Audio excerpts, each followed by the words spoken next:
jam hiramon bandiraɓe sehlaɓe heɗotoɓe radio jolsare hannde ko ñalawma aljuma nogas jeenayyi lewru décembre hitande ujunnaji nogas tati en garti présentant noon habruji moɗon e ɗemgal Pulaar États-Unis puɗɗorɗen no wayno tonte Californie bempeƴe kewɗe enen kadi yimɓe daji tuggi alhamisa ha oɗo ñalawma toon to États-Unis en ɗamina kamɓe cour suprême ɓe ƴeewo e haalde fati immunité hono kanko Donald Trump toon to États-Unis ha hannde hono Nikki Haley en jogui caɗele oɗo namde ɗe o jaabi fate en yimɓe dahanoɓe ɓuttanoɓe toon to Afrique kabruji men international men jaa toon to Palestine ha hannde bomboji nana continue en caama toon Afrique du Sud kañum hoore mumen nder kadi konngol jaltugol hannde kamɓe hoore maɓɓe ɓe mbawi fortude plainte on Israël toon to cour international justice toon to habruji men international kadi ma en jaa toon to Ukraine e Russie ɗum woni titre uji men ɓurɗi mawnude oɗo journal ma gartu desuji muɗum joni siftin ɗon tan a hawnaki balɗe men ɗiɗi garoje ɗe journal uji meɗen motto en ko jowol ma en gartu desuji joni so Allah jeeyi.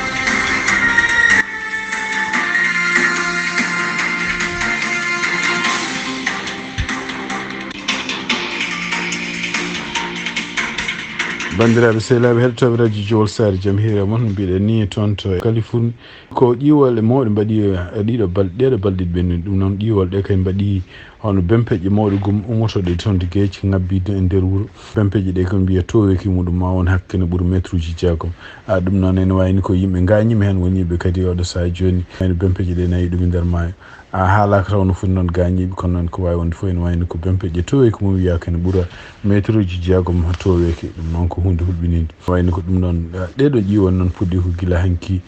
toon to Californie tufɗe kewɗe sibabude ɗeɗo ƴiwon tufɗe gonɗe to San Diego to Orange County San Luis Obispo Santa Barbara Ventura County e San Francisco ɗeɗo fof ene wayno oɗo sajum ko tufɗe men ko gudda e kadi ene wayno ko hélicoptère enen ndiwa ene mbeya pour ƴewde so tawi ala yimɓe wonɓe toon e maaje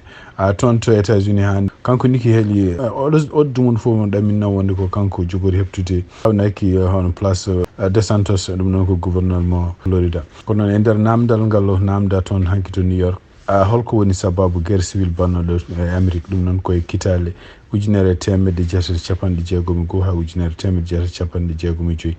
kanko Nikki Haley o ene wayno nde o jaboto nde o wi ɗum ɗo ko question ɓurɗo bebɗo jabade o wi ko waɗi guerre civil wonde États-Unis o wi wonde ko sibabude no gouvernement lamotono ni moƴƴani e surtout kadi liberté ji yimɓe woni sababu guerre civil o wi kadi ene wayno oɗon saaha yimɓeɓe holko mbawano wadde ɗum fof ko gueɗe ɗe ganduɗa gaddude guerre civil ono caggal mum hono namdotono ɗum question o wimo wonde ko pourquoi omo namdi omo jaabo ɗiɗo question ngaji taw haalani hen esclavage par ce que e nder article si enen ko haali wi wonde ko surtout en toon to wonno Caroline du Sud par ce que kanko wonno toon gouverneur Caroline du Sud en jeeyno e leyɗele en jaltunoɗe e oɗon sahaji e union kañum jeehi to guerre civil par ce que jiiɗano kala ko woni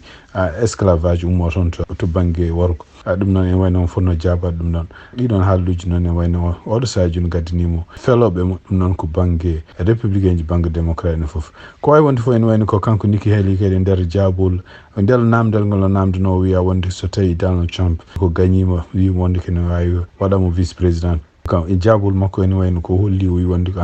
so tawi tan ko Donald Trump woni nomaɗo taw ko parti républicain pour yo won candidat en tawto ko élection ngaji hitande ujunnaji nogas nayyi kanko hoore makko mo ƴeewa oɗon option pour wonde vice président Donald Trump hande kabruji men to États-Unis tugnaɗi kadi ko CNN windi hono kamɓe cour suprême ko alay saago ɓe mbawa yurnitade ko foɗodirte wonande haralleɓe ko paate droit koɓe mbiyata amendement sappo e nayyo mo constitution mo États-Unis kalɗo ko fate en est ce que neɗɗo tawaɗo walla jeeyaɗo e complot wadde kuddita walla complot contre gouvernement ene foti haɗede won jogade poste ɗum noon en wayno ko kanko Donald Trump omo taka e nder hitande ujunnaji 2020 caggal nde woteji mbaɗnde ene wonde ko kanko hoorema ko yamirino ñanden 6 janvier ko supporteur uji makko jani toon to congrès e ɗum noon ene wayno ko won état ji puɗɗiɗi déjà wiide jaltinimo e candidat ji mum pour liste candidat ji men ko wayno Colorado cour suprême men wi yaltinimo hen ko wayno kadi hanki ene wayno ko secrétaire d'état mo leydi état biyeteɗo Maine ni hoore mum yitimo e liste uji muɗum ɗum noon ene wayno ko cour suprême salinoma haalde ka ɗum haala tawde nde Jack Smith Jack Smith non ko avocat spécial jeftade yo enquête de kanko Donald Trump ko fati woteji hitande ujunnaji ɗiɗi nogas beelom haɗa leydi ndi yedde donc Jack Smith namdinoma cour suprême yo ƴeew so tawi ene wawi famnude yimɓeɓe walla yimɓeɓe hono kanko Donald Trump est ce que mo jogui immunité walla ala immunité ene wayno donc sibabude ɗiɗo état ji ɗiɗi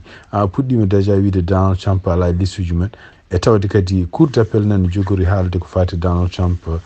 immunité muɗum donc hawna cour suprême wawa ala choix ala sago wawa haalde ko fati immunité ne ko constitution haali hen ɗum noon ko choix mo ganduɗa jogorɗo wonde mo weɓantaɓe kamɓe cour suprême par ce que ko ɓuuri hewde mabɓe ko yimɓe conservateur uji kadi ko yimɓe tata ɓe ganduɗa Donald Trump ne nomi ɗumen donc so tawi noɓe mbawi yarde foof ne wawi wiyede wonde koɓe jogui soɓe calima kadi ne wawi addande Donald Trump caɗele ɗum noon ko ene ɗamina balɗe garoje hamɓe cour suprême ma wol koɓe kaali hen kabaruji e ɗemgal Pulaar e radio Jawol Sare habaruji men international ko adi fof hono kamɓe Afrique du Sud ene wayno ɓe porti plainte hono Israël ɓe mbi ɗumen ɓe nayi porti ɗumen plainte toon to cour international de justice gonɗo to Lahe ɗum noon ene wayno ko oɗon cour international de justice hono kamɓe Israël ene wayno koɓe jaɓani kamɓe Israël États-Unis fof ene wayno ɓe reconnaissani ɗum no fewi hay sindo kadi sa fof kamɓe ɗeɗo leyɗele ɗiɗi kamɓe koɓe ɓe porta yimɓe plainte toon kono noon ene wayno ko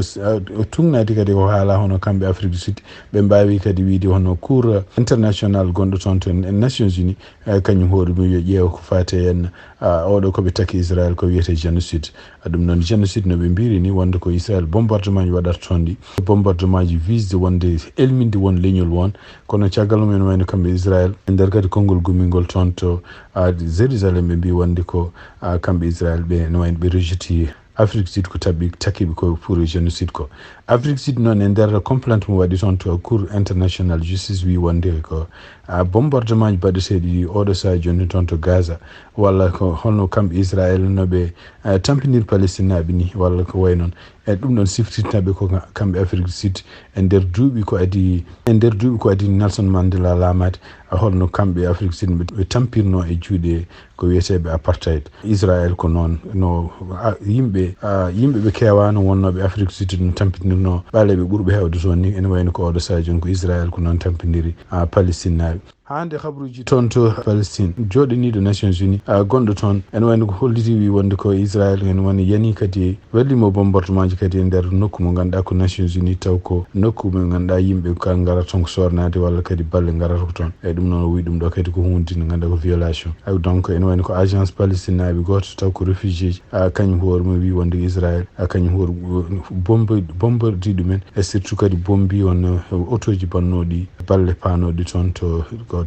Gaza hande toon Israël e tugnede kadi konngol gumigol to toon hono kanko représentante walla rapporteur gonɗo toon taw ko Nations Unies biyeteɗo Francesca Albanese o haali o wi wonde konnguɗi kono kanko biyeteɗo Nikki Haley o ƴeftuno o wi wonde ko Palestine naɓe ene poti ummade toon to paye leyɗele ɗe ganduɗa taw ko supporteur uji Hamas ɗum noon o haali on o wi kadi ɓenne ne poti yaade toon to ko wayno nokkuji ko wayno Égypte en ɗum noon ko nokku biyeteɗo Rafah Gate Égypte